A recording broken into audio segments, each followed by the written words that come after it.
Log into gyroscopemeet.com, the hottest online radio station in the world. GS Radio all day, all night, worldwide. Powered by Gyroscope Media Group, LLC. GS Radio, the best internet radio station worldwide. Providing the best in music and talk shows. Go to www.gsradionj.com and check out the best internet station in the world. You're listening to GS Radio, internet radio station powered by GMG, LLC. In the beginning there was Jack, and Jack had a groove.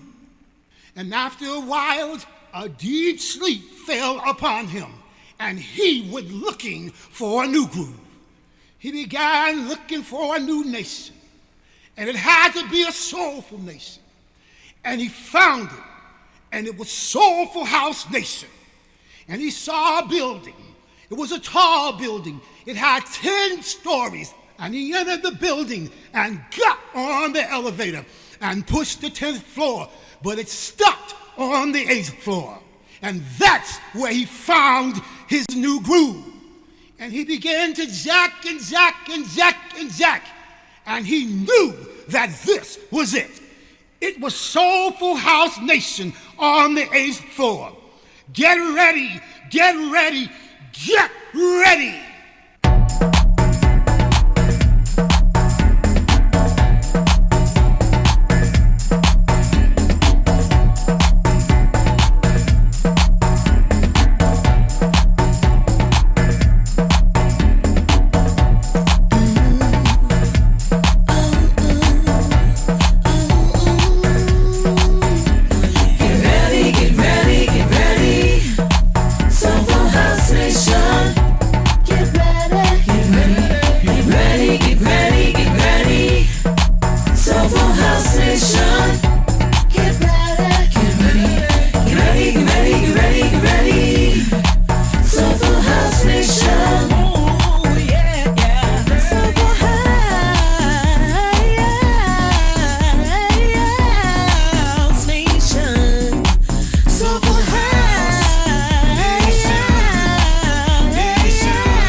Great show.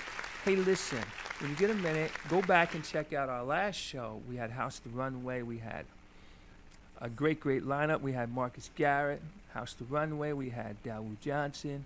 We had Stefan Johnson.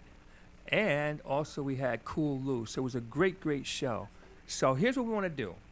What we want to do is just give you a quick overview. We're going to play the number one song according to Track Source in the Soulful House category. Then the second thing we want to do is we're going to bring you some updates, and then we're going to play our old school song. After that, we're going to have our special guest, and then we want to play our song of the week. Yeah.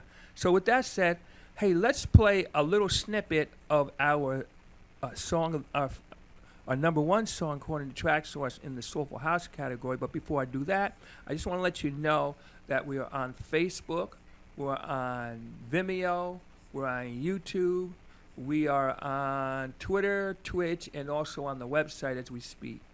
And just want to say thank you to all the people we've been getting every week in live views. We've been getting literally thousands of views every week, live views every week. So thank you very much.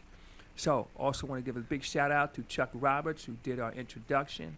And also, too, want to say thank you to Ariel Shante, King T. Finesse for our theme song. So, Chuck, play a snippet of the number one song according to Track Source, which is Michael Gray, Forever. And as usual, we only play a little snippet because Faith with this nasty, nasty little habit of shutting us down and muting us out. So, here we go.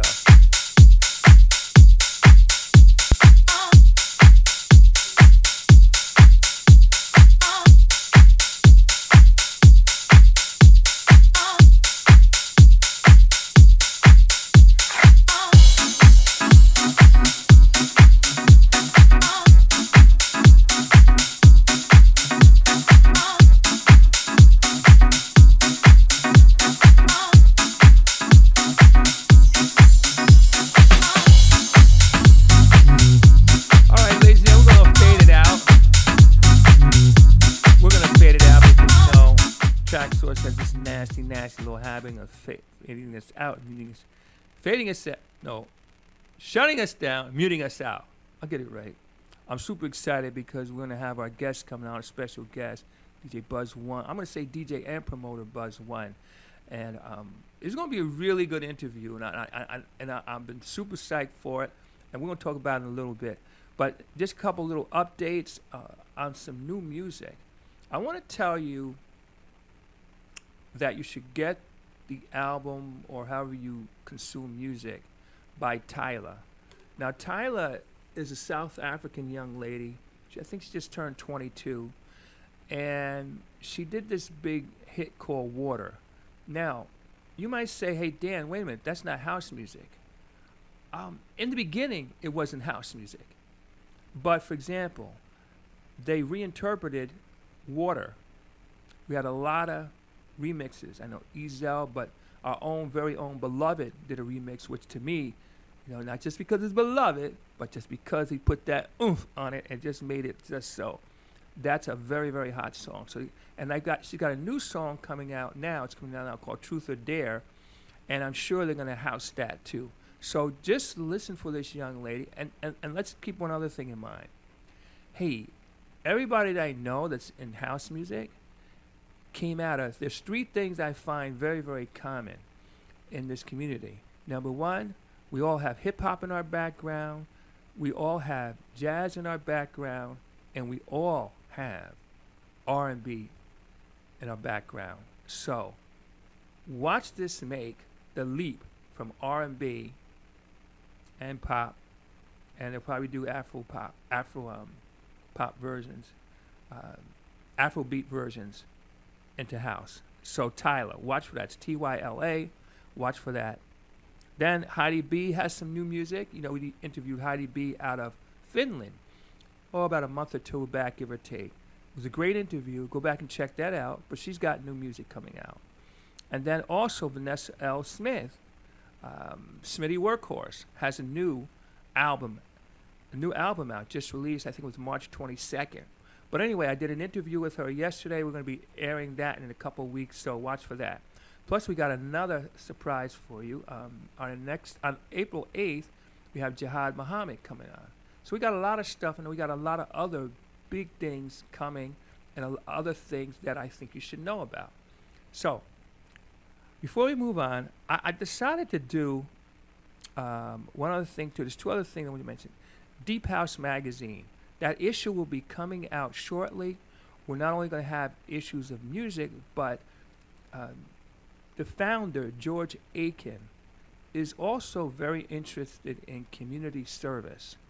And, I'm very excited. I mean, for those of you who know me, know I have a community service background for years. I do volunteer work with Rotary. I sit on my board of the local Chamber of Commerce, Greater Patterson Chamber of Commerce. So I've been into doing volunteer things for a long time. And many of us in the house music community do have volunteer activities that we do and our community service things that we do, whether it's help out at food pantries, whether it's donate clothes, whether it's give money, whether it's attend event. So most of us are touched by causes that need to be addressed, and it could be health, it could be kids, it could be whatever. So we are looking for more human interest articles, and if you have a human interest article, we're very, very interested, or a human interest story, we're very interested. Okay, then I got this little thing I want to start doing every week, every time we come on, called Life's Little Tricks. And so these are just little things just to pay attention to as you move along in life. And as all of us know, we have more going on than what's happening with our house music lives. So what I'm doing, I'm just giving like little tips here, little tricks, and just here. So here it goes. Okay. All of us run into challenges. We all do, no matter who we are. When people say, "How you doing? Good?" I mean, most people answer it for you. "How you doing? Good?" Well, do you want to know? Have you decided already? Or you don't really want to hear it, either way. But anyway, when we run into life's challenges, it's a lot of times we look outside of us for the answers. And many times, or even most of the times, we can find the answers inside of us and or the solutions inside of us. And it's not necessarily what other people are doing to us, what other people are going on, but it's really, really, now that you know that's happening, or if you agree that's happening, or if it is happening, it's like, what are you doing about it? So it's about what's happening, or what are you doing, what's happening on the inside. So look for the answers inside before you look outside. Now, in a little while, you're going to see why that matters in this conversation, especially when we start talking to our special guest, Buzz One. So listen, hey, sort of a dedication. As you know, we recently lost Michael Watford, who is a tremendous influence in the soulful house community, gospel house. So I'm going to play a track from him a little bit. As usual, we're going to play a little snippet because Facebook is a nasty, nasty little habit of shutting us down and muting us out. So, Cha, you play a little snippet of it. So Into You. Michael Watford, So Into You.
Wow.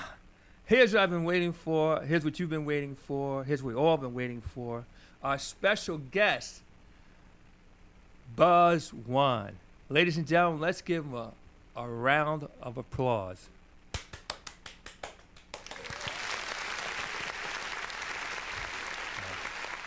Thank you. You're welcome. But listen, before we get started, let me just give you a little backstory from my standpoint. So I first met Buzz One when he was had a collaboration with Wally B down at Mrs. G's Lounge. And what they were doing was they were having, Wednesday nights they were having, I'm going to say, have that open mic, they were like having open DJ, whatever, if you want to call it like that.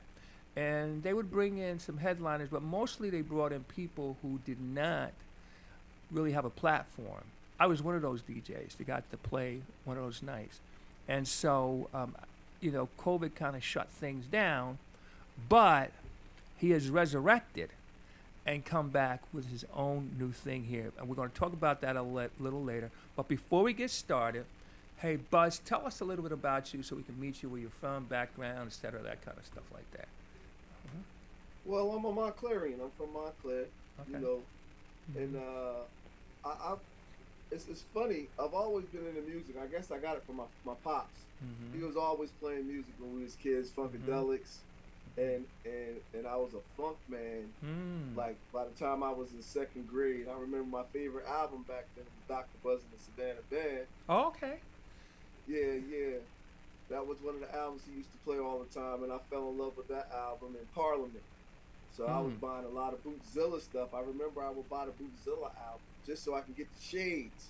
Take the shades that were in, you know, I wanted the shades like Bootzilla, bass player, Bootsy Collins. Yeah. Uh-huh. All right now. So I've always liked music, Uh-huh. right? Uh-huh. And then I started playing, but that was probably around the second grade. By the fourth grade, I took some flute lessons. Mhm. I didn't really like that instrument, and then I tried the clarinet before I settled in with the drums. I became a drummer Okay. because my older cousin was a drummer, and I used to sit in on their sessions and stuff like that. And they used to play all the the top 40 stuff, some jazz stuff. And I used to sit in there and listen to them all play. It was a great time as a kid being around all these musicians that could play these instruments, you know. Mm-hmm. Yeah. So I became a drummer, and Yeah. DJ. I started DJing soon after that, probably 8th or 9th grade. I started DJing. I put the drums down and started getting DJ equipment. Okay. Now, okay, I did say kind of how you got started, but now, who were some of your early music influences? I know you mentioned your dad. Now, were there any family members, or were there any people that you listened to on the radio, anywhere else, that these were people had? Boy, I want to do that. Well, Huh? when I first started DJing, it wasn't house music. It was hip hop. Okay. It was cutting and scratching and all that stuff like that. Okay. For a couple years, I was in a little group. My friends MC'd. I was the DJ, and freshman, 8th grade, freshman year. That's what I was doing. Okay. Now, can you doing still? that? And I had an older cousin that was a DJ. Yes, his name was Kerry Asbury. He passed away now. Oh, sorry. Unfortunately. But yeah, Now- and it was you had this crew and that crew, and we had a little crew, and we would battle and stuff. Most of the times, I didn't have DJ equipment Okay. out when you would battle, right? Mhm. It was always somebody making a beat on the table or something. And that was me because I played the drums. So, Got you. so I would make the beat, Uh-huh. and my friends would rap and stuff like that. So it was a lot of fun as kids doing that. And then the DJ thing came along, and we would have our little battles and stuff. If we had equipment with us, we would set up a little battle at someone's house, and we would go at it and have some fun to record and make tapes and stuff. It was really cool. It was really cool. Now, can you still cut and scratch? Oh man, I put that down. You want to hear the story about that? Okay. See, that's the performance thing. Right? Well, See, you that know, was the performance just thing. real quick though, just so you know, we were talking about this earlier, and I would say to a person that I've interviewed, people in the house, they all have jazz, R&B, and hip hop in their background. So now, tell us a story how you put that down. Okay, What's the so story? like I said, it was a battle thing. MCs, you was cool. You wore your hip hop gear and all of that stuff like that. But I had an older sister, right? And I was into this. Cutting and scratching thing. Like I told you, my cousin was a DJ. So my sister had a birthday party. Right? She had a birthday party in the backyard, and my cousin was DJing. And I was up in my bedroom, and I'm watching. Right? And there was playing a little hip hop. But the first time I heard this record, it was Colonel Abrams' Music is the Answer. That was 1984. I know it because it changed my life. They started dancing and everything like that, and I never played hip hop again. I said, that's what I want to make people do. Wow. I want to make people forget everything they're doing is this dance. And for them, I was hooked on dancing. Wow. Isn't that incredible? You just... All my father's records, Soul Orchestra, all that stuff. He had all that stuff. Okay. I took all of his records. Okay. Sure. They were big back then. Actually, yeah, that's all I South wanted Soul to probably started in the 70s. Yeah, yeah. Yeah, they made stuff like Tangerine, You're Just the Right Size, and they had steps that they did to that. Okay, now. All right. Now, I know that from, not because I was there, but from research. Anyway. Right, okay. Okay, how you got the info? Yeah. It's validated though. Yeah, research. Yeah, so how about some of your favorite artists from back in the day, and some of the stuff you listen to now? Like I said, once Colonel came, my whole thing kind of shifted into the club music. Right? So for South Soul Orchestra, didn't run all those songs like the Lolita Holloway, all that stuff. That went on. Let's see who else might be one of my favorites. I was in the Colonel. Okay, let's think. Now I gotta go back now. Oh yeah.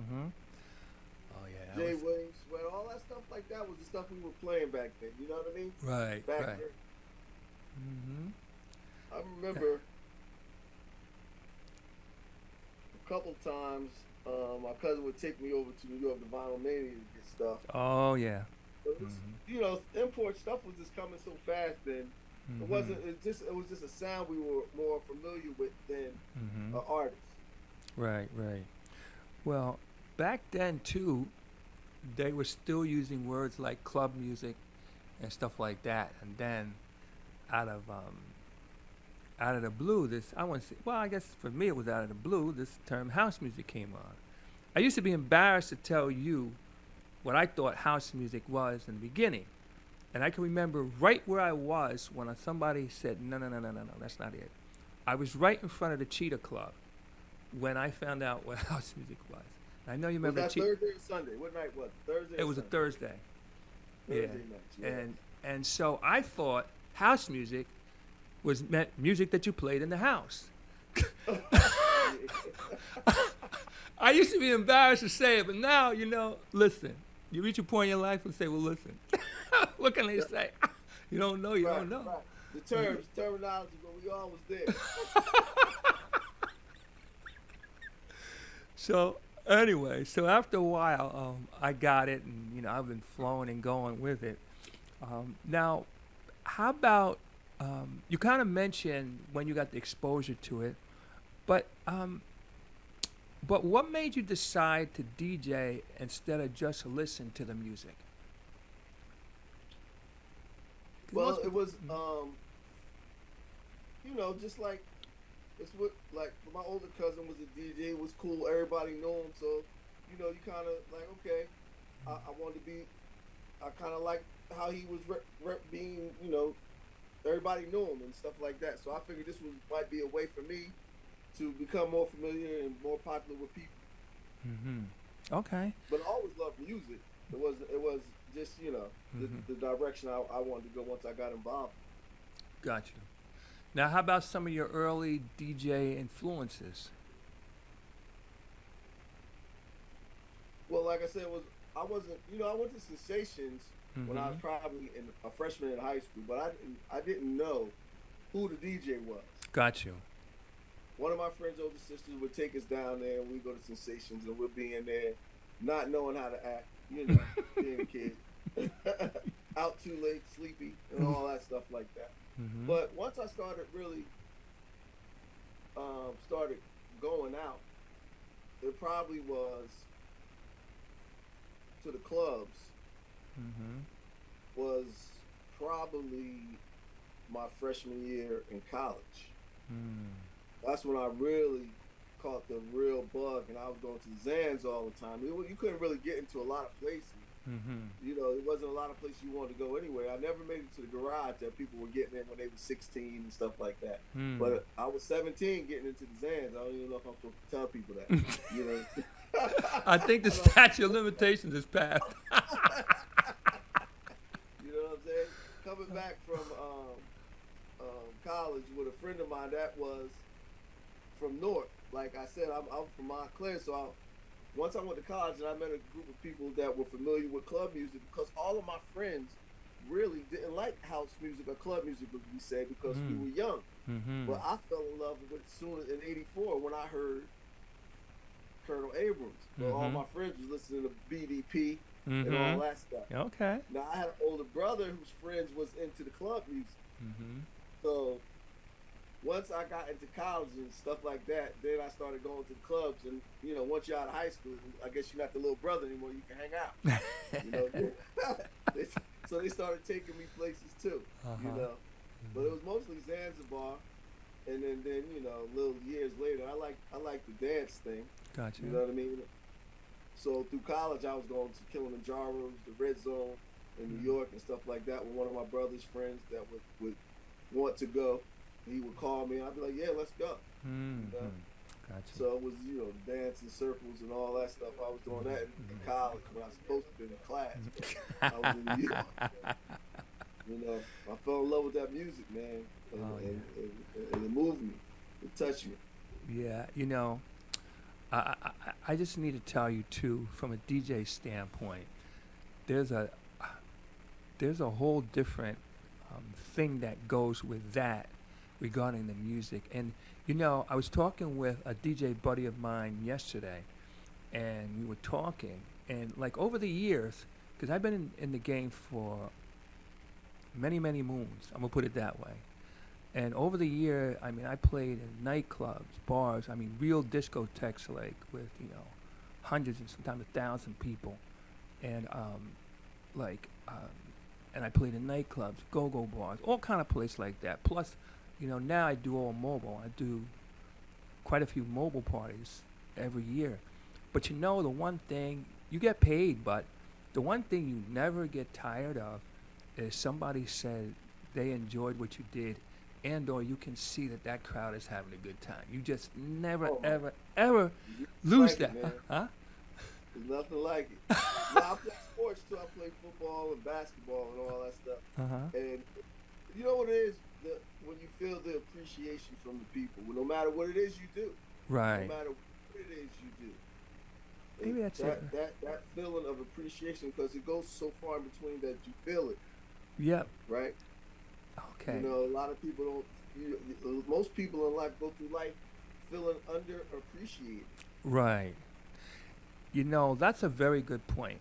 That's a very good point. You know, I guess never really, like, you know, you can hear things, understand things, but then somebody says it in a way that crystallizes your thinking.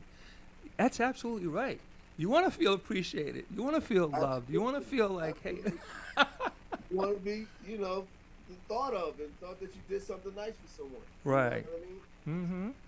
The feeling of appreciation is great, because we all want to feel it. That's all, right. You know. That's right. Well, I'm going to give you a few shout-outs. Momo, what's up? DJ Marcus Alonzo, how you doing? Anyway, okay. All right. So, how about this? Name some places that you've, or some people that you've played with, and is there anybody that you want to play with?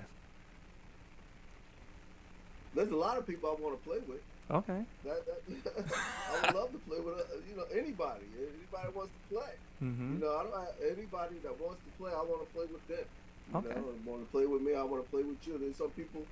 You know, of course, everybody wants to play with the top dog. Would love to be on the stage with Louis Vega but I appreciate them as much as I would appreciate you playing the time you played that whatchamacallit. You know what I'm saying? You played that Mrs. G's with us on the Wednesday when we was doing the warm up Wednesday. Right. And actually down there, I was like, wow, this guy went in. You know what I'm saying? Okay. I was like, really, like, seriously, like, this guy could play. You hear a lot of DJs. I'm gonna say something. There's a lot of DJs that you hear their set and they move around a lot. They don't really kind of keep it all flowing in one direction the whole time. You hear guys, just like comedians, right? I like to use this analogy. Like, you hear a comedian that just seems like he told the story. Yes. Right?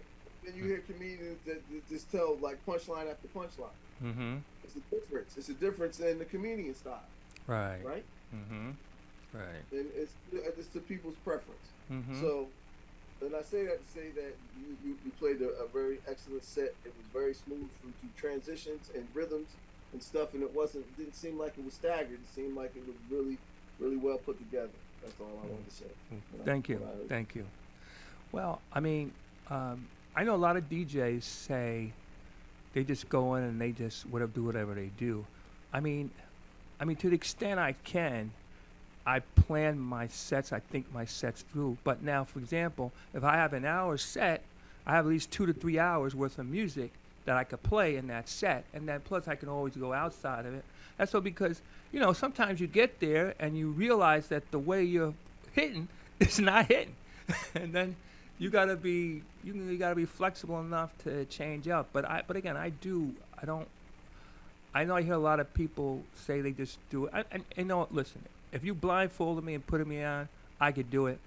But given the opportunity, I plan my sets. I kind of know what I'm gonna do, not song for song, but I have a general. And you know what? To be honest, most DJs do. They might say it, but they're not going to go, for example, not coming in, they're playing the house music crowd. Oh, I figure I slip country and western in there. They don't do that. They got routines. If you hear them over and over and over again, I mean, respectfully, you can tell time by the way some of them play.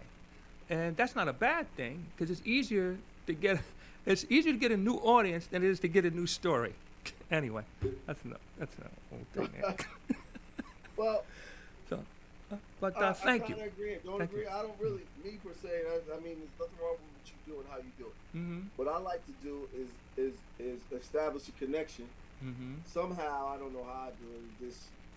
I establish a connection to the audience, and then I can give them kind of what they want. You understand what I'm saying? I don't have a direction that I want to go. It's sort of like, okay, I connected to them, I can feel them, this is where they want to be. It's the emotion they're going through, it's the vibration they're dealing with. Mm-hmm. So I stick to those vibrations that they enjoy. Mm-hmm. You know what I'm saying? Mm-hmm. You try to develop a connection and keep it. Mm-hmm. And once it's established, then you can vary, but you can feel when the energy changes and you got to go back and forth. You know what I'm saying? Mm-hmm. Up or down in energy. Mm-hmm. Oh, I agree. To the extent that I can, I try to anticipate it by the audience that I'm going to see. But we all have different ways to getting to the same thing. Hey, here's my next question. Yes. How about some places that you've played, and is there any place that you want to play? Now that's funny because time has flew for me, right? Mm-hmm. I want to tell you a quick story. Oh, we got time. Real quick about before I started playing in a particular place. Mm-hmm. Like I told you, my cousin was a DJ, Mm-hmm. right? Mm-hmm. So whenever I would get a party, I would bring him, right? Mm-hmm. Now I've always had equipment like since I was 14, but I wasn't playing out. Mm-hmm. I had some experiences where I played in a bar a little while, but you could wherever you play, if you don't, draw people. At 17 and 18 years old, I didn't know how to. I wasn't trained. I was put somewhere because I had music. I Gotcha. could play music.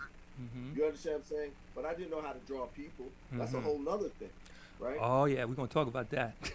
Yeah, we're gonna get into it because I played in a little bar, and they kept me for a while. You understand what I'm saying? Mm-hmm. And I was playing, but again, I'm 17, 18. I'm getting the records that I hear in New York, but they're not bar records. They're Gotcha. not bar people are a little older than me. I'm 18, getting into New York clubs, 19, 20 maybe, right? But in most of the bars, it's older people. Right. You know what I'm saying? So I wasn't playing the stuff that they really wanted to party to. I didn't know, but I was playing what I knew. So fast forward to this thing, I'm playing, I'm doing a couple of little local events and stuff, and I'll bring my cousin with me. and I'm playing all this stuff that I'm getting off the line, right? All this new music Mm-hmm. that I think is great, right? Mm-hmm.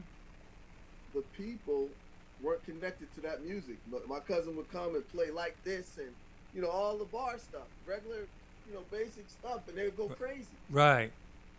You understand what I'm Yep, saying? I sure do. I sure do. Hold on, what is going on here? Right. Right? Mm-hmm. I didn't learn until I got a job how to connect to people. Until I got a job in a bar. That's why that brings you to where I played at. Mm-hmm. Now, when and wherever I played, I've done long years and years. Like I did, probably the first bar I played at, I did like 7-8 years. Wow, that's a long time, right? Right? Mm-hmm. Listen to me. 3 nights a week. Oh, okay. Woo. Mm-hmm. Right? Wow. Hold on one second. Mm-hmm. I really need to pause for a second. I got to take a call. 1 second. All right. Okay. In the meantime, while we're okay. Yeah, when he comes back on. But in the meantime, just a couple little things we're going to talk about as this goes on. We want to get Buzz's take on soulful house music. And this is just, right now, we're just laying the background for everything. But then we're going to go deep into what he's doing. So we're going to do that. Then also, we're going to talk about what he would like to see happen. Because I'm sure, like everybody else, we all have a vision for where we'd like to see this thing go. That could be us individually, but that also could be where you'd like to see the community go. Whether it's types of events, it's like locations events. Who would you like to see on the ticket? Some events are devoted strictly to DJs. Some are DJs and artists with artists appearing, which is pretty interesting because back in the day, it was about the artist, and then the DJ would be like a fill-in. How many remember that? Anybody? Right. Huh? So those were the times. Yeah. So things are a little bit different. All right. Well, he's back now. So we're going to continue on with a little thing here. How about some places you played? Any place you want to play? Perfect time. You remember exactly where I was. So I didn't really learn how to connect to a crowd until I played in this bar in Orange. I played, like I said, I did like 7 or 8 years there. Right? And that's where I learned to connect to a crowd because I played. It was really open format, but I always loved this house music thing. The owner loved the house music, but was also a younger crowd. And I play hip hop, I play Afro beats, I play everything. But house music is what I really enjoy to play. Is my thing. Hey. Right. Hey. So, like I said, I played this bar J&A's for 7 years. I've done the Zulu bar in and out. I played the Ash Lounge a couple of times. But I've been at this place where I'm at now for 10 years. 3 nights a week. It was 4 nights at one time, but it's been there 3 nights a week. But like I said, people would come there and be like, "Why are you playing here?" You know Okay. what I'm saying? Okay. Well, look, ain't nobody coming to get me. Okay. Leads me to what we were talking about earlier. You're waiting on the sideline for someone to discover you. Right? A lot of times you have this passion, but you're waiting for someone else to pick you. Right? And that very rarely happens. Hey. Like you said, you got to be anointed or appointed or picked. Right? Yeah. Well, again, I think that a lot of people miss that part where, hey, look, you got to make your own way. How about this? Where's house music going? Where do you see this thing going?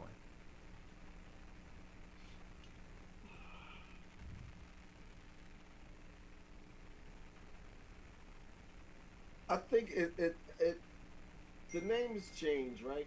of the style of music that we play, the style of music that we this variation of dance music, because it's a variation of dance music, house, club, EDM. It's all dance music, right? Right. We consider it all dance music. So this variation of dance music that we enjoy so much, I don't know exactly how far it's going to continue, but if you look at the EDM portion of dance music and that stuff, it's actually growing and growing and growing continuously, right? But our segment of dance music, I don't think that it's marketed to for growth. Right. Because the places we play at have been reduced to smaller and smaller places. The variation that we enjoy. Right.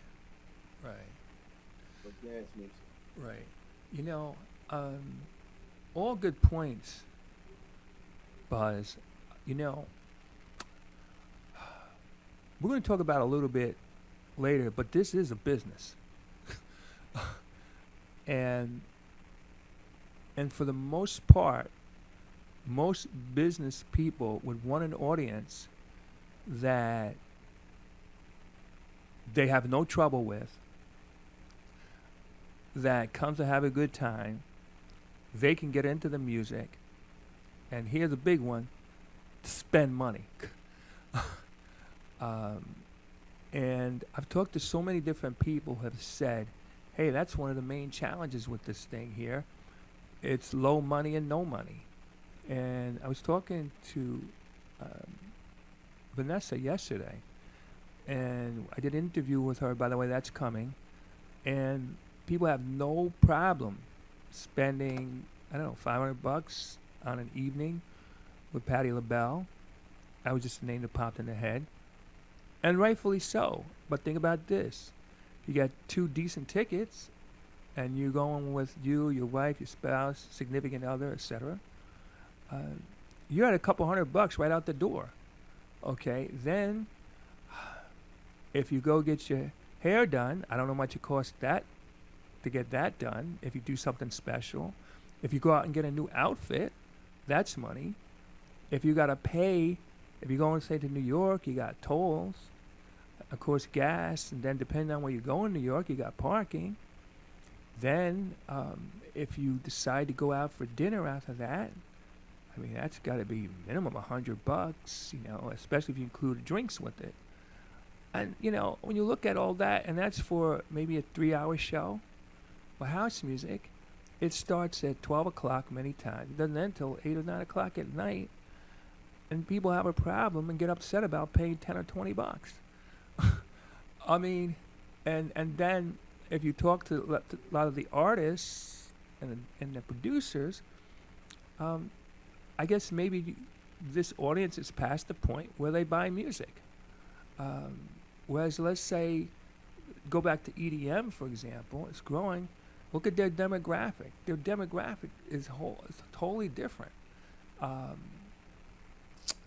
it's like, they spend a lot. They don't have a problem. Hey, listen, Black Coffee was just at Madison Square Garden. If you look at that demographic, sold out. Right.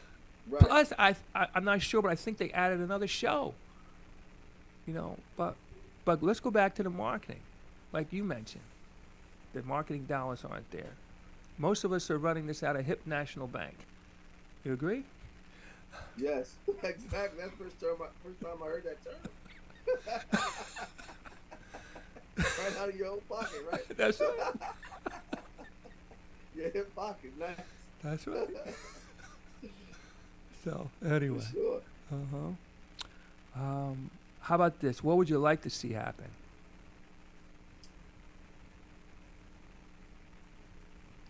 Well, you know, as we were talking earlier, and we were talking about,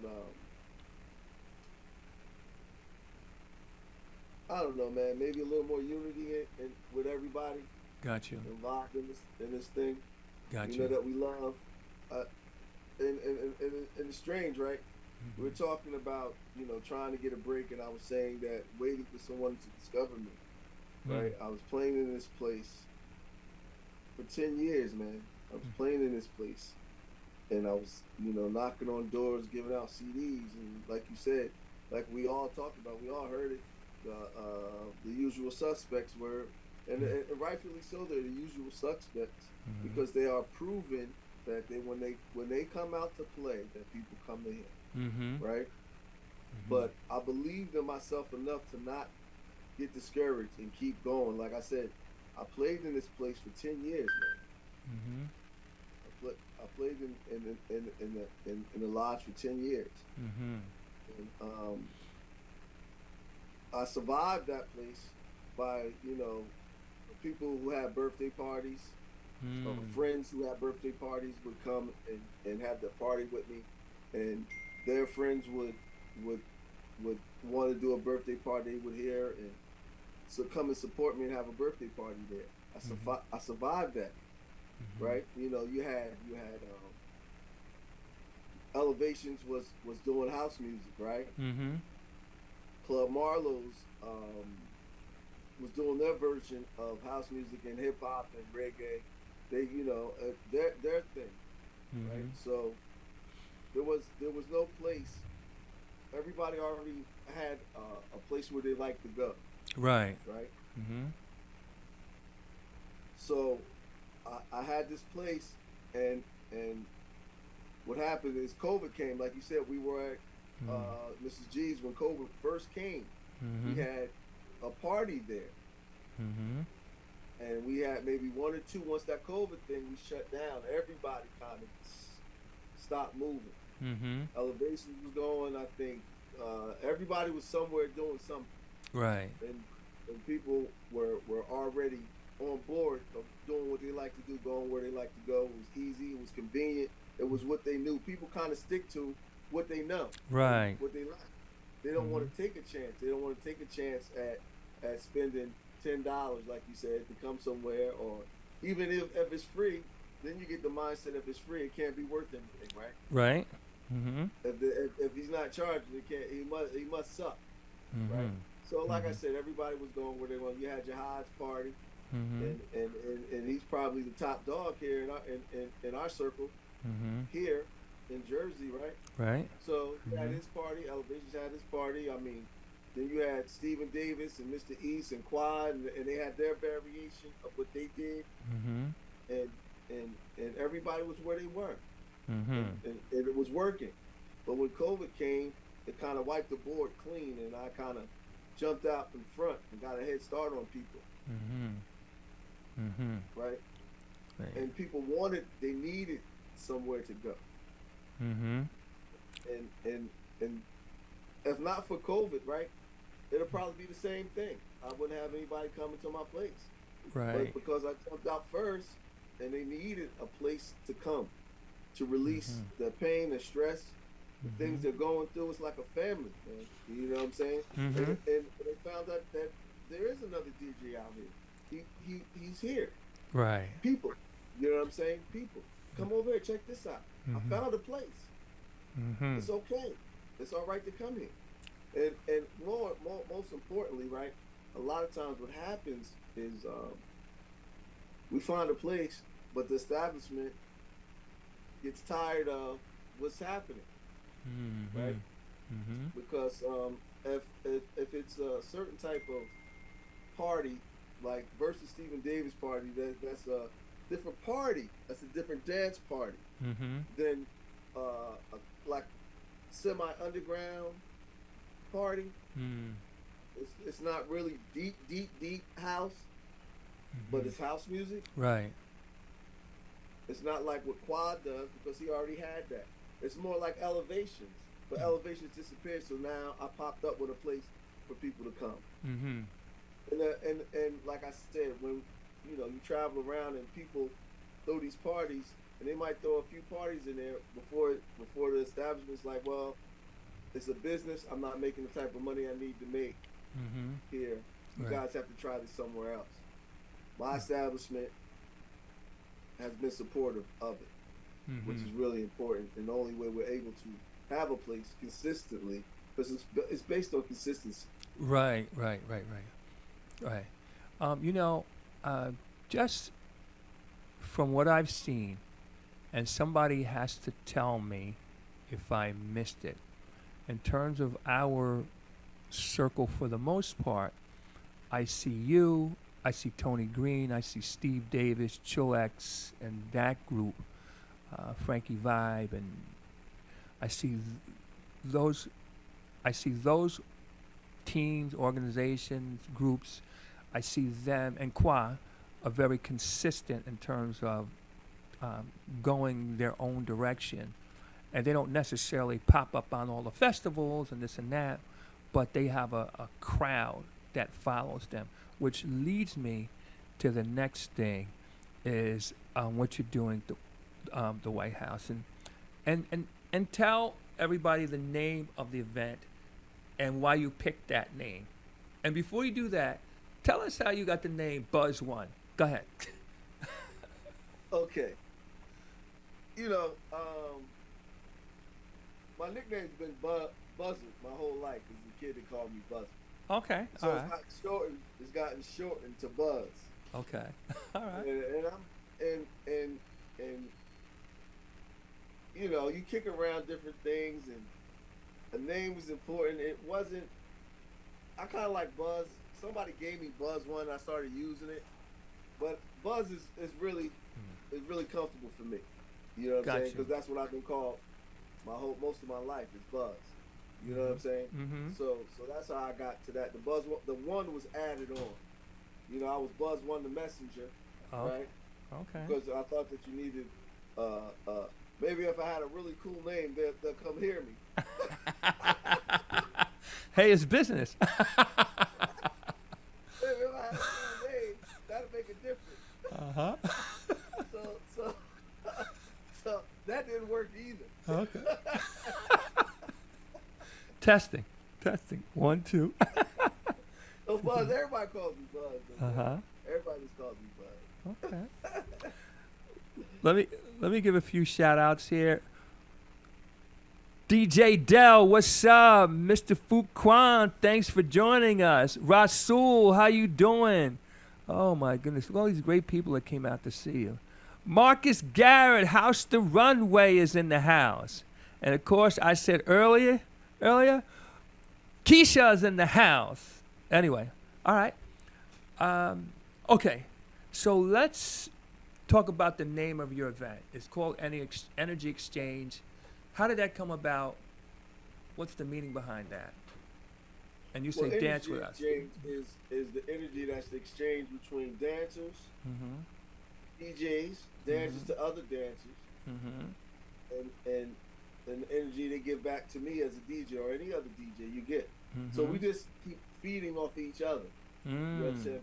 So that's why the name Energy Exchange it fit what I was feeling and with the people, what I think is happening between the relationship between everyone.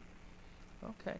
And what was the vision when you said I started doing this? What was the vision, or what is the vision? I don't know. Has it the same changed, or what? You know, what was the thinking behind it? The vision was just to have a place where people could come and feel at home and have a place. You know what I'm saying? Because other than Elevations, there wasn't a place for this segment of music that was consistent. You know, and I wanted to provide a place because this is the music that I love, that I love to play, and I felt there was a group of people that would love the same thing. I agree. You know? Right. Now, okay, now here's what I really want to take a minute to get into, because there's only a handful. Oh, you know who I forgot to mention before? Guy Flash and Shawanda, every Wednesday night at Dolce. They're making that work on Wednesday nights. I forgot to mention that. Sorry about that. But now here's my question. Okay, why does an event like yours work inconsistently? I mean, and did you ever have to go through a period of, hey, I don't know if this is going to work, or what?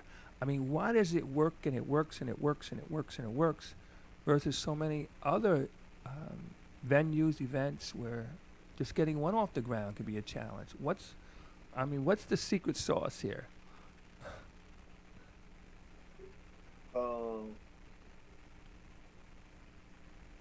I mean, what I'm doing is I'm providing a service, man. You know what I'm saying? Mm-hmm. And I hope that people, like I said, they seem to appreciate it. Mm-hmm. They know that I'm there for them. I'm not playing music. I am playing for myself, but and they appreciate what I like. Mm-hmm. We like the same stuff.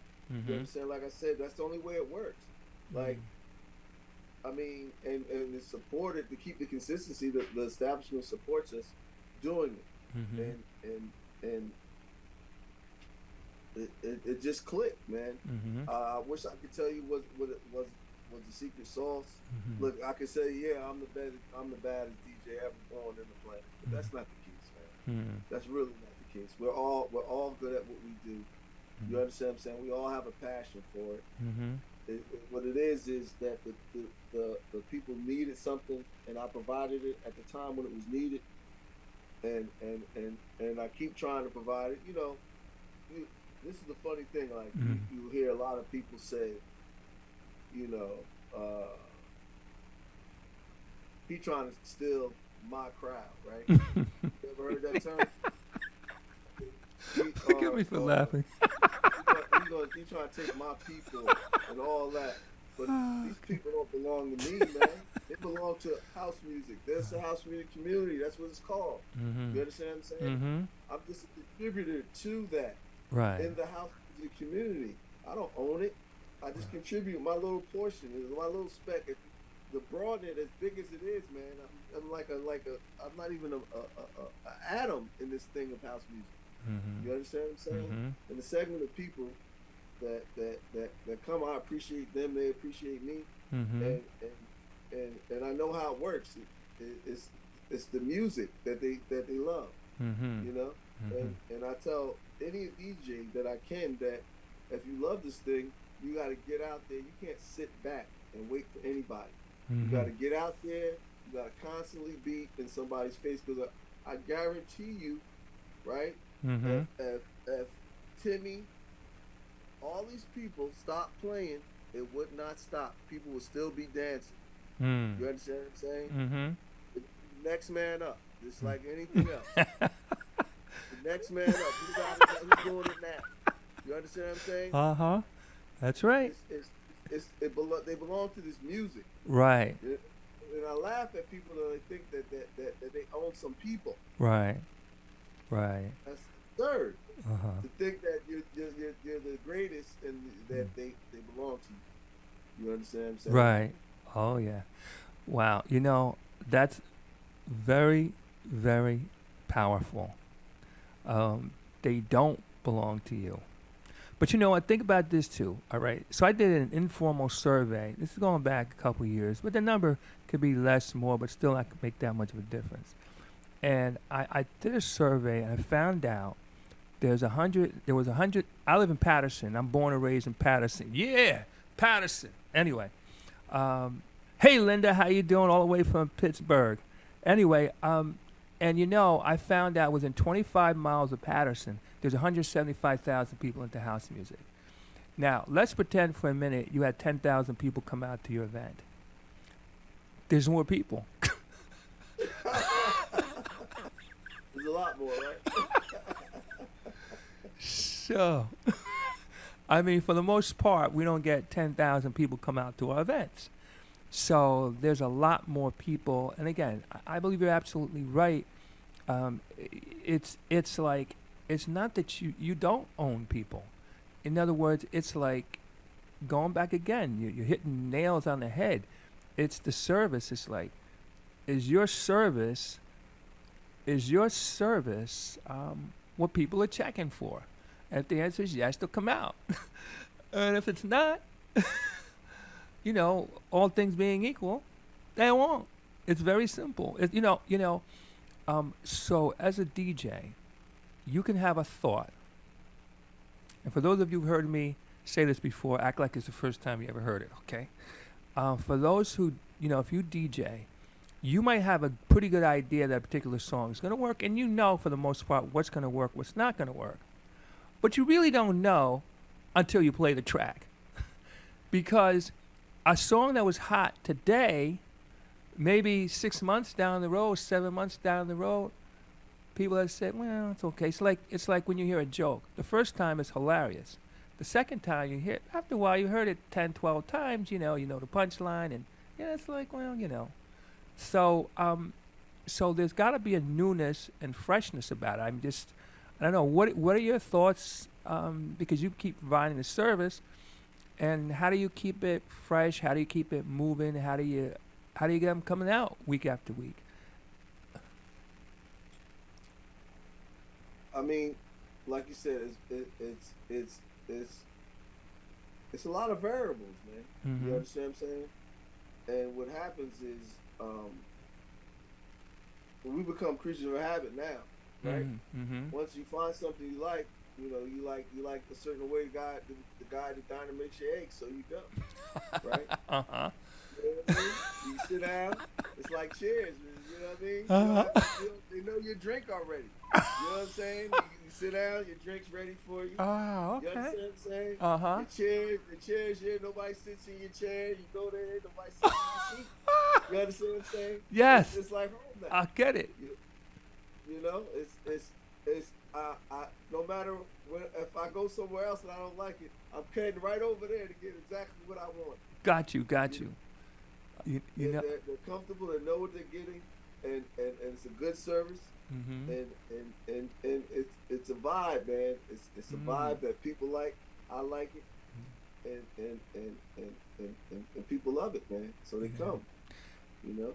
Very good point. Very good point. Too, one of the things, too, as I'm listening to you, I'm saying to myself, well, you go to this place. Most people, you talk about creatures of habit. We go to the same barber. We go to the same hairdresser. We go to the same cleaners. Because you get that flow, and you kind of say, okay. And, two, I mean, a lot of it, too, I would guess, is you catch up with your friends and buddies. What happened to you over the weekend? This is what happened to me. This is what's going on with my kids. This is going on with my family. I got to go out of town. This just happened. This is here. I got a job promotion. I got this. So I guess, I do get that real, as we're talking about, that real sense of community, So, yeah, interesting. Wow. Now, when do you do your events and what time? Our events take place on Fridays and Saturdays. Mm-hmm. We try to bring guests in on Fridays. Mm-hmm. To play with us, maybe one or two DJs on Fridays and myself. Mm-hmm. And then on Saturdays, we do the second portion of the weekend with me and my friend, my partner in crime is Rob Taylor. Okay. Mm-hmm. Right? Mm-hmm. And with the funny thing about it, right, is when I met Rob, we met through Camacho, actually. Oh, okay. When Camacho was alive, we were Camacho would, tell us what was hot with records. We'd listen, we'd play, and we bonded back then years ago, and we've been rocking with each other ever since. Wow. Rob is a big part of what we do. He opens and he does a fabulous job at it. Wow. Now, what's the location? Where's it located? It's located in Irvington. It's the actual address. If you was to put it into a MapQuest or something like that, it would be 883 Sanford Avenue, Irvington, New Jersey. Right? And the party starts at 8 o'clock. And sometimes it's like 8:15. Right? But we go to like 1:30 on Fridays and Saturdays. Okay. Now there's parking there too, right?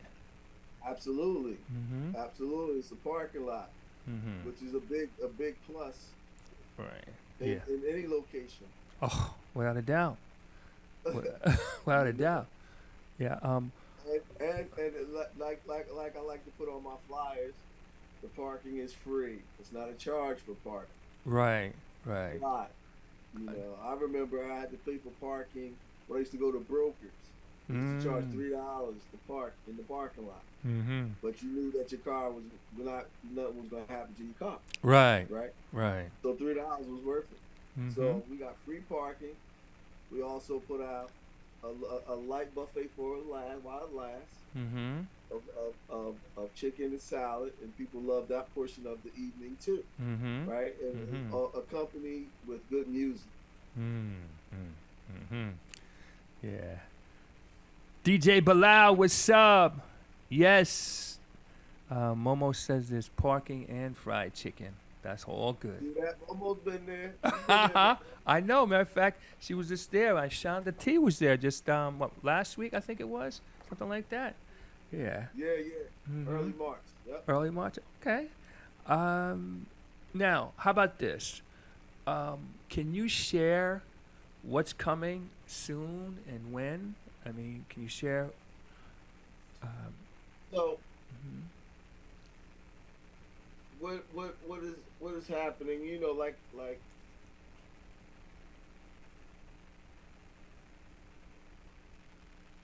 when we do the party every Friday and Saturday, we close one Friday a month. Mm-hmm. Every fourth Friday, we close. But basically, it's a week-to-week thing. I put out a flyer every week. I don't have any DJs planned for this Friday because we'll be closed. But Saturday, like I said, is me and Rob playing on Saturday night, and then we'll come back the next 2 Fridays from now with a group of DJs. And I usually put that out that Monday. Got you. Before Friday. All right. Now, you know, before we go on, we talked a little bit about before we went on the air. I just want to have this conversation out loud. A lot of people say they're, you know, it's the same lineups, maybe reshuffled or whatever. I affectionately and lovingly call them the usual suspects. But there's a reason for that. Let's talk to the business of this and why that happens. Well, what happens is they've been proven to draw. Everything is, you know, based on your level of people that will come out and support you. That's why they pick the usual suspects, because they have supporters. Right? What happens is even in the free festivals, right? There's no capital to be earned by a lineup.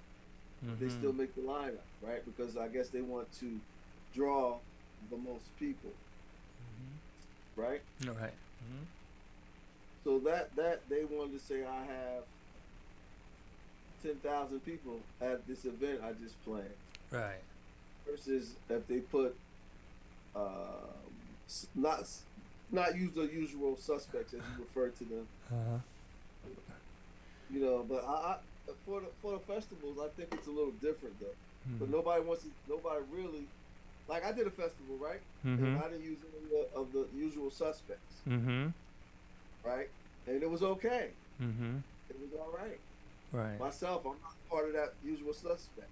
My friend Rob, that plays with me every week, is not part of the usual suspects. I had Jawandi. Wasn't part of the usual suspects. He's from Brooklyn. You know. Right. So we were able to put on a good event, and people enjoy themselves at it without using the suspects. So it's possible. Just, you know. Well, I don't know. My view of that is that this is another conversation I have. I have lots of these conversations, by the way. I have a good buddy who we discuss these things on a regular, couple times a week. You know, like an event. Some things are like platforms. Like we were joking. Like a Warnenko or Weequahic Park or Lincoln Park or whatever. You could put Bozo the Clown on or Homie the Clown or Billy Bob, and people are going to come out. Not They necessarily. might not enjoy them, but they're coming. They're coming, right? But you know, They're coming. they're coming, right? You know, now Might not enjoy it, but they're coming. you know, and then they might be pleasantly surprised. You never know. But my point is that some events are, I'm going to call it event driven, and some are personality driven. In other words, if you have Billy Bob or you have so and so, one of the usual suspects on the card, you know you're going to have a great turnout. You're going to have a good crowd. You know they're going to be consistent. And you know what? I mean, to become one of the usual suspects, you know, I joke, but I don't really joke about it. But you know, you really have to put in the work, and you have to get to a certain level. You have to turn. I mean, there's so much that goes with it to be the usual suspect. And I will tell you, having talked to, I mean, I'm going to say the biggest usual suspects in our area, and/or interviewed them. If you hear their stories, how long they've been out there, and it wasn't a straight line to get to where they are. It's like disappointments, things didn't work out. It was equipment. It was the people didn't show. It was stuff with promoters who didn't pay, and all kind of stuff they went through. And like I say, a lot of people don't look to see how they became one of the usual suspects, because they should be asking that question versus just condemning them. Anyway, that's just philosophy thinking. Not really philosophy. That's just some real life stuff there. So, but yeah. Speaking of events, I know you do outdoor events. Tell us what you have coming this year. Well, we're doing Irvington Park again, which is July 6th. Mm-hmm. Right? Mm-hmm. I got a couple of events out in Brooklyn with Jawandi. Mm-hmm. That one is, I got one June 15th. Mm-hmm. That would be Restoration, I think that is. Mm-hmm. June 15th. Mm-hmm. And then we have another outdoor event with Jawandi on the 29th of June also. Mm-hmm. Mm-hmm. And I'm waiting to be invited. Mm-hmm. Right? Mm-hmm. Like you said, trying to break that usual suspect lineup ain't no joke. Right. Mm-hmm. You know? It's hard. You know. I'm still trying to become what I already am, I guess. Ah, goodness gracious. George A. Uh-huh. Look. Uh-huh. Like we were talking about, man. I didn't want to do my own party. Mm-hmm. I just wanted to be a contributor, right? Mm-hmm. I wanted to be a contributor. Right. I want somebody to say, you know, I would have been happy if somebody put me on a lineup a couple times. Now, I did play for Magic. Okay. Twice. Mm-hmm. Magic. I did play for Magic twice. Mm-hmm. Mm-hmm.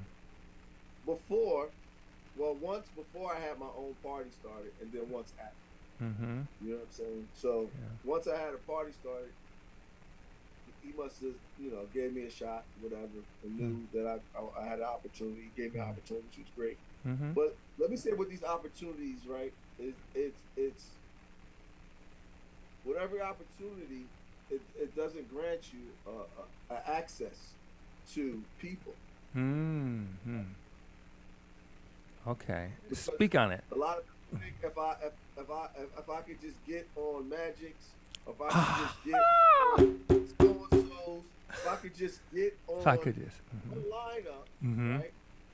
It's going to change your life. It doesn't. One play date doesn't change anything. It's built on consistency. Because if you play one play date and then you disappear, like I said, if Timmy and all them stop, it would be the next man up. Is the man. Mm-hmm. You understand what I'm saying? So once you stop, right? Like I said, let's flashback. COVID. Everybody stopped. Mm-hmm. Right? Mm-hmm. I started first. Got you. You understand what I'm saying? Yes. So it's kind of like you gotta stay in people's face. So one play date on the biggest lineup isn't gonna grant you access to being a top of the line DJ. Right. Right. It's just pure hard work. Right. and consistency. Mm-hmm. Never stop, never give up Mm-hmm. until somebody dies almost. You understand what I'm saying? Yeah, yeah. Because Timmy and all of them are going to be who they are until they die.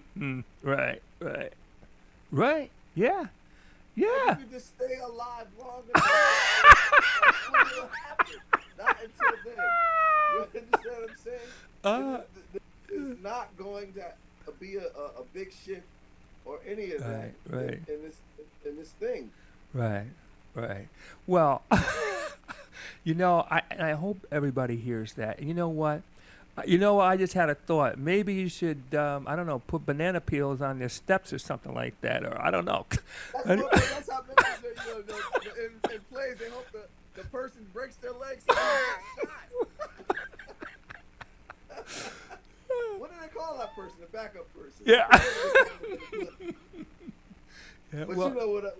yeah. I know we joke, but we're not. But it's very, very serious. I mean, what you're saying, and you're right. There's like no one Big Bang. It's not like the Big Bang Theory. This is consistently showing up, and then when you feel like you shown up enough, keep showing up. But again, and now in 2024, you can create your own lane. You don't have to wait until you get anointed and appointed.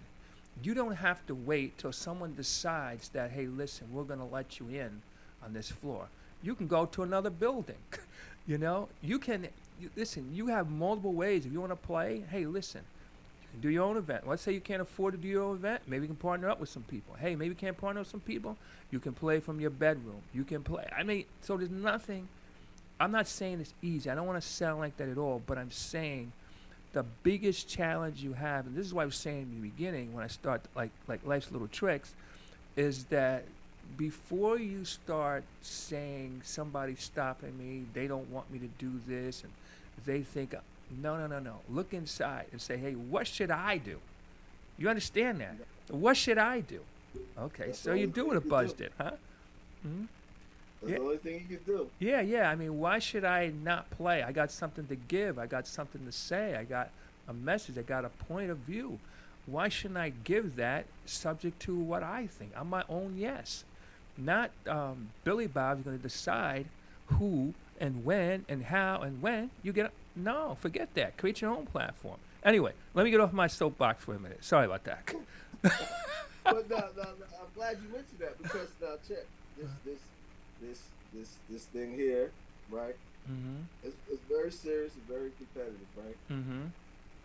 They you hear the powers that be, man. You just gotta start your own thing, right? Mm-hmm. You gotta build a team because you can't do it by yourself. You need a team, man. Right. Mm-hmm. You need people that believe in you, right? Mm-hmm. Right? You don't know how many times that I said, yo, I stopped these people that I know go to these parties, right? Mm-hmm. And I tell them, yo, man, I'm DJing here. I'm DJing here. You gotta come check it. It's free. I'm giving out $100 bills, man. Come through. No shows, right? Uh-huh. Yeah. There were no shows, right? Mm-hmm. But a couple of people start believing in me that they knew that, okay, they do the same thing I do. They like to dance. Somebody that danced told them to come, and they need to check it out, and they show up, right? So you can toot your own horn, and everybody will, right? But you got to get somebody else to help you, right? Right.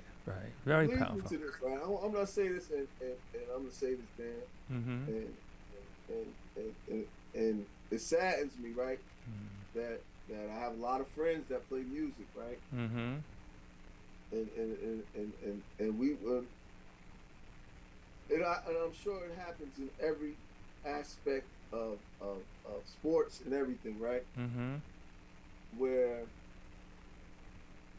this party has taken off, right? And I have my own friends that we can talk about everything, but it comes DJ. It's a one button thing to share a person's flyer. Oh. It's a one button thing. Doesn't cost them anything, but they don't share the flyers. Right?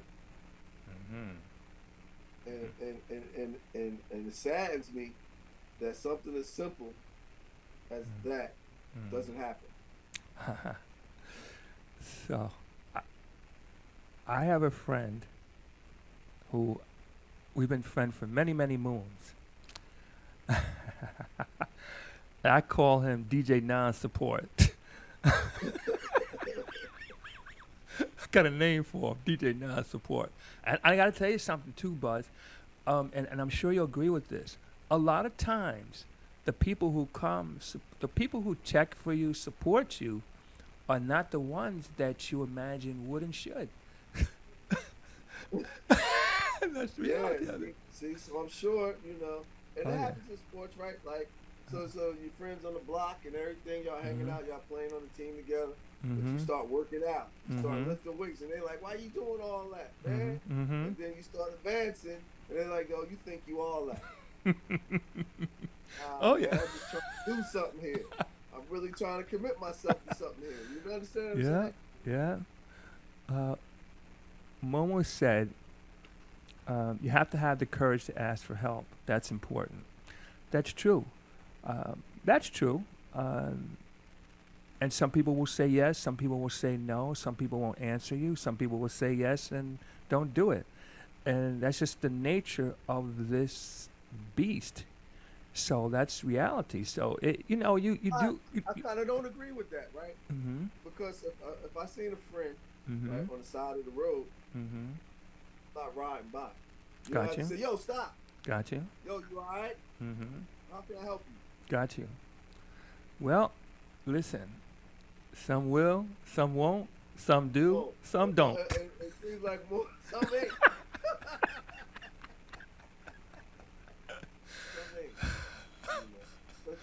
Look, it's all grown pains, man. Yeah. It's all grown pains, and we just keep going. That's it. We don't worry about the ones that don't. We just try to love the ones that do, right? That's right. Love the one you're with. Go ahead now. That do. Hey, listen. And understand the ones that don't. Yeah. Hey, listen. Now, listen. This conversation has been really worth it. I mean, we're way past all our timelines, but that's okay because this was really, really worth it. Any final thoughts or anything you'd like to highlight? Hey, I don't think we're here for a long time, so let's just enjoy the time we have together. Okay. Now, how do people follow you and support you? You can follow me on Instagram with DJ_Buzz1. And you'll find me on Facebook, James DJ Buzz1 Long. I'm on Facebook, and I'm so new to TikTok that I don't even remember what that one is. It's all right. We know we gotta be there. Yeah. So. And I'm sure there's some other places I probably should be. But I don't know how to use all that stuff yet. Yeah. But yeah. That's good. I do have a Mixcloud, and that's DJ Buzz1, the messenger. Okay, and that's Buzz. Spell it out 1, not Buzz number 1, correct? Correct. Gotcha. O-N-E-1. Yes. O-N-E. Yep. That would be correct. Any other? And I'd like to say thank you, Dan, for having me on. Oh, listen. We shared some deep confession secrets. And it was a really good time. I appreciate the opportunity to come on your show. Well, thank you. Thank you. And you keep going and doing what you do. And wishing you all the best in it, man. You know it's not an easy thing when you commit. You have to make a real commitment to something. It's usually not easy. Right. That's for sure. I like to say most people want the baby, but they don't want the labor pains, So. Yeah. But listen, thank you so much for coming and sharing with us. Ladies and gentlemen, there you have it. DJ and promoter Buzz1. Hey, I want to thank everybody who came on the show and watched. Again, it's here. After this, we're gonna go and do the Shazam Free Zone. We're gonna play all new music, and and this is too where you get away from the usual suspect thing. But I want you to think about this as we go into the Shazam Free Zone. See, all music started out nowhere. What I mean, it started out in the producer's head, the artist's head, or whatever, and then we put it out. And for the most part, we won't accept that music unless it's delivered by one, I'm going to call one of our influencers. Then we say, oh, that's hot. Oh, I didn't know that was hot. That's hot. And then people start telling each other. But all music that surfaces starts underground. So anyway, we do the Shazam Free Zone on a weekly basis, and I get literally hundreds of songs every month. I'm getting, and I'm inboxing all kind of stuff like that. So I pick what I think are some of the good ones, and then you're going to be the decision maker on that. And you can either vibe with the tribe or not. And we're just going to go play them, and that's going to be it. So, hey, ladies and gentlemen, Buzz, thanks again for coming and joining us and sharing us. Listen, ladies and gentlemen, I want to say one last thing here. Before we start the Shazam Free Zone, I need you to go back and listen to this event. And here's who should listen to it. If you are a dancer, you should listen to it because there's a whole thing of community. If you're an organizer, you need to go back and listen to it because there's a lot of principles in there. It's like getting out the gate first. It is like consistency. It's like delivering a service. It's like also too bringing in people and music and things that nature that you think could connect with the people. There's a lot of nuggets in this thing here. And then too, hey, how you run these things too. It's not like a free deal, and they got to come up with seed money, and it's not necessarily something, especially if you have low numbers. Hey, listen, don't be afraid to do this. Don't be afraid to buy the music. The music is like maybe max out $2, $2.50, whatever it is. Then on top of that, you come out these events and they're like $10 or whatever. It's like, come on. There's no money when you're going out and hanging out and having a good time. And it's not for 2 or 3 hours. It's for, like Buzz starts at 8 o'clock, goes to 1:30 in the morning. What are you talking about? $10? What? What are you talking about? All right. And food. And food. And feed you. What are you talking about? You're going nowhere. You go to some place, the drink is $10. Who you go? Ooh, boy, that water must be good. Anyway. Anyway, all right. Anyway, so listen. Hey, Buzz, again, thanks again for coming out and hanging out with us. Again, we're going to go into the Shazam Free Zone. We're going to start out with new tracks. We're going to play only new tracks. So listen to some of the music and become an influencer and not just someone who's influenced. All right, ladies and gentlemen, Dan, Soulful House Nation, coming to you live from the 8th floor. I am the unusual suspect. Get ready, get ready, get ready. Tack, can you start us off? I'm going to tell you the name of the tracks, too.